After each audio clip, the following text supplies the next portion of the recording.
Olá, meus ilustres! Bem-vindos a mais um vídeo no canal Professor Carlos Alexandre Costa.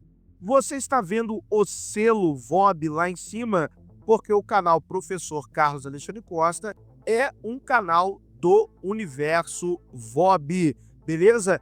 Nós vamos dar continuidade ao estudo da obra Judaísmo, Cristianismo e Helenismo, ensaios acerca das interações culturais no Mediterrâneo Antigo, um livro do professor, doutor, historiador André Leonardo Chevitarese, em parceria com Gabriele Cornelli.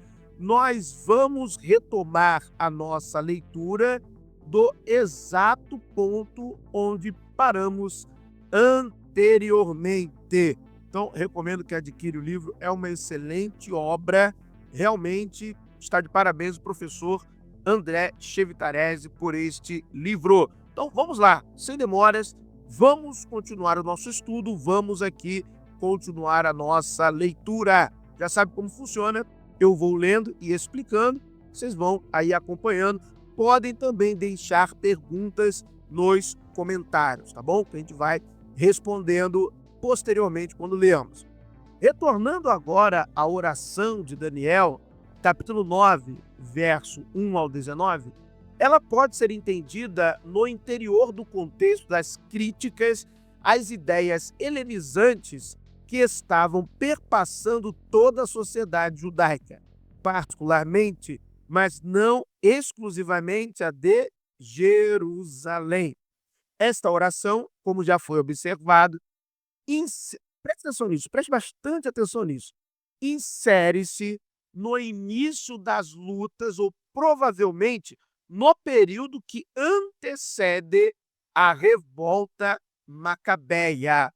Se você ainda tem alguma dúvida sobre a datação do livro do profeta Daniel, que sim, é no século II antes da Era Comum, se você ainda tem dúvidas acerca disso, eu recomendo que assista às minhas aulas, lives, no Verdades Ocultas da Bíblia, sobre o livro de Daniel, e que também pesquise aqui os vídeos anteriores, lendo a própria obra do professor André Leonardo Chevitarese, em que eu falo acerca da datação, da composição do livro do profeta Daniel. Então está correto, está acertado o que até aqui tem abordado o professor André Chevitarese. Ela pode ser pensada como uma tomada de consciência de uma parcela significativamente grande daqueles judeus que haviam admitido inicialmente as reformas helenizantes propostas pelo sumo sacerdote Jasão, consideradas por eles, no momento em que elas foram propostas, como boas e inevitáveis. Uma coisa muito interessante que explicita o professor, o doutor Chevitarese, nessa obra aqui, e que nós já acompanhamos também em outros estudos feitos no nosso universo, é que havia uma parcela da população que era resistente a estas reformas helenizantes. Havia um sentimento de uma identidade própria judaica de não se helenizar. Mas quando a gente tem um olhar mais acurado e apurado para a história, nós não estamos falando de uma grande maioria. Parece-nos que a maioria ela estava absorvendo, estava adaptando-se, estava quase que alimentando voluntariamente o processo de helenização. E se você olhar para a história desse povo pós-cativeiro babilônico, eles estão sob domínio babilônico, estão sob domínio persa, estão sob domínio seleucida. Ou seja, já havia uma cultura de algumas poucas centenas de anos que já ensinaram estes judeus e seus descendentes a se adaptarem a novos tempos, novas culturas, novos costumes, tá bom? Então isso é comum, a gente não vê nada de anormal nisso, já estava ali dentro do processo, né, de culturação. Eles agora estavam juntos com os demais judeus que tinham se oposto, desde o início, aos planos de Jasão.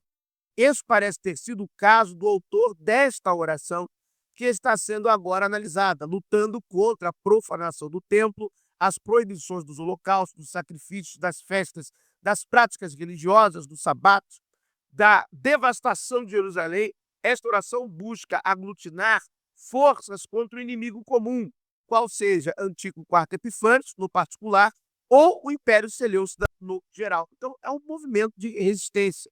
Nós não queremos sermos helenizados, nós não queremos que possam sejam abolidos. Sabe o que vai começar a acontecer? É esse processo. Tá?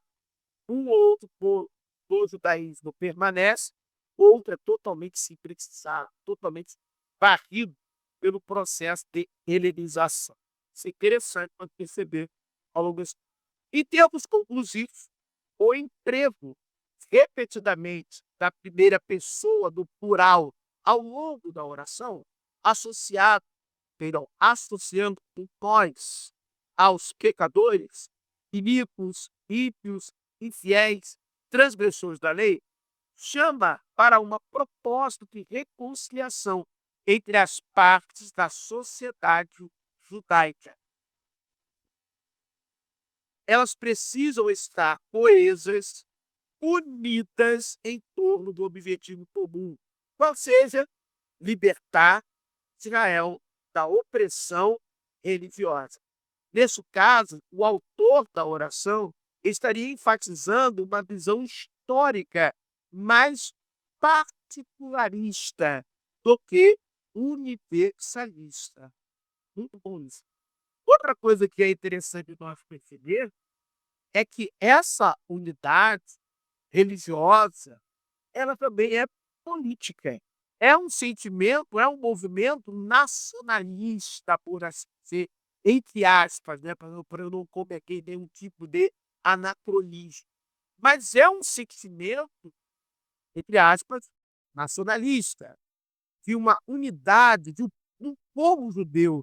Olha, nós não podemos deixar nossa cultura, nossa língua, não podemos deixar nossa religião ser sublimada, ser sufocada, ser esquecida. Não, precisamos fazer algo contra isso. Então, é uma convocação a esse sentimento. A questão, portanto, não estava em criticar abertamente as influências enelizantes da sociedade judaica.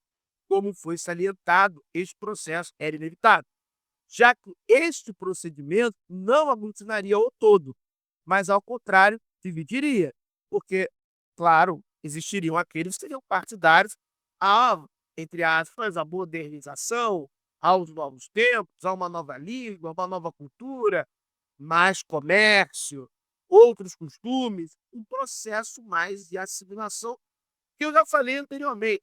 Os judeus já estavam muito bem acostumados.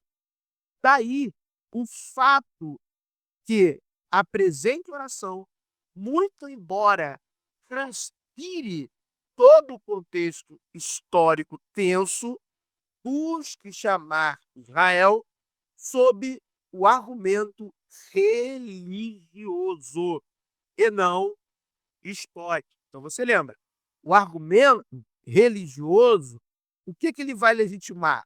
Ele vai legitimar uma monarquia. O argumento religioso, ele vai legitimar o sacerdócio. O argumento religioso, ele vai legitimar as instituições encontradas na Torá, juízes, o templo, o rei. Ou seja, o argumento religioso pode ser entendido até de alguma forma como o argumento das elites, o argumento daqueles que querem dominar, o argumento daqueles que querem voltar à cena para ter o poder. Então a questão é, o poder está na mão dos estrangeiros. O poder deve estar na mão de um outro grupo, um grupo nacional de judeus que tem como processo unificador o discurso religioso. E essa tática funciona. Já vimos isso funcionando até hoje em eleições. Muito obrigado por ter assistido a mais um vídeo no canal Professor Carlos Alexandre Costa. Um abraço a todos.